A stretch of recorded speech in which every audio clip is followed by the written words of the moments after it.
Welcome back! This time around I've got DC Universe Classics Wonder Woman. What a wonderful paint job and sculpt on that face. Beautiful, beautiful work here by Mattel. Let's take a look at the back of the head. As you can see, there's a couple of different tones of coloring in her hair. It's not just a straight jet black, which is always good to see.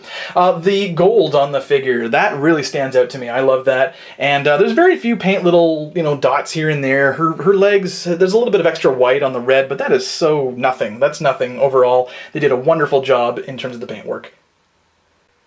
So let's take a look at Wonder Woman's awesome articulation. Let's remove the battle axe and the Amazon shield. And we're going to show off the usual articulation. So she's got the same kind of mobility as a lot of the female figures in the DC Universe Classics line from Mattel.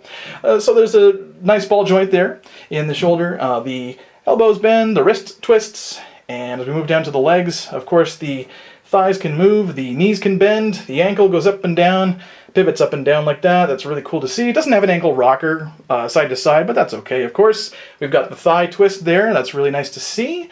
And, of course, the typical ab crunch. She's got a little one there. The only restriction here is, of course, the fact that her hair does restrict her mobility, moving up and down. She can only move left and right. She can't go 360 or anything like that. But the good news is her head is not loose like a lot of DC Universe Classics figure. So, great job overall. I gotta say, I'm impressed.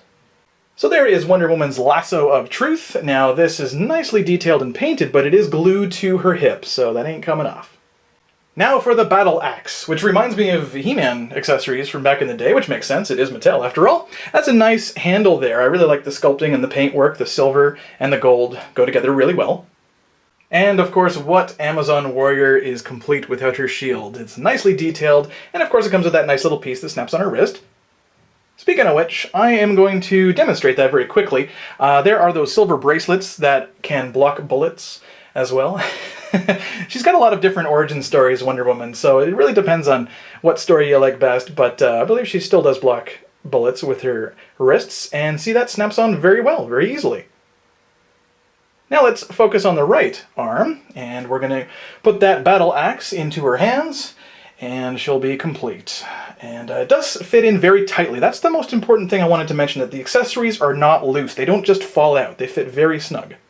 One little complaint I have is not a big deal. She's got a bit of a skin tag there on her left shoulder. That's kind of weird, creepy, but it's extra. It's just excess plastic. It's not a big deal.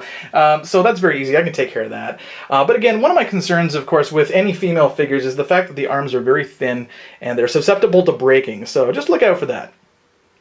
And just to get a quick comparison, I have her next to the DC Universe Classics Superman, and the figures are about the same height. Wonder Woman's supposed to be just as tall, if not taller than Superman, but this works for me. Thanks again, guys, for checking out this quick review. Stay tuned for more.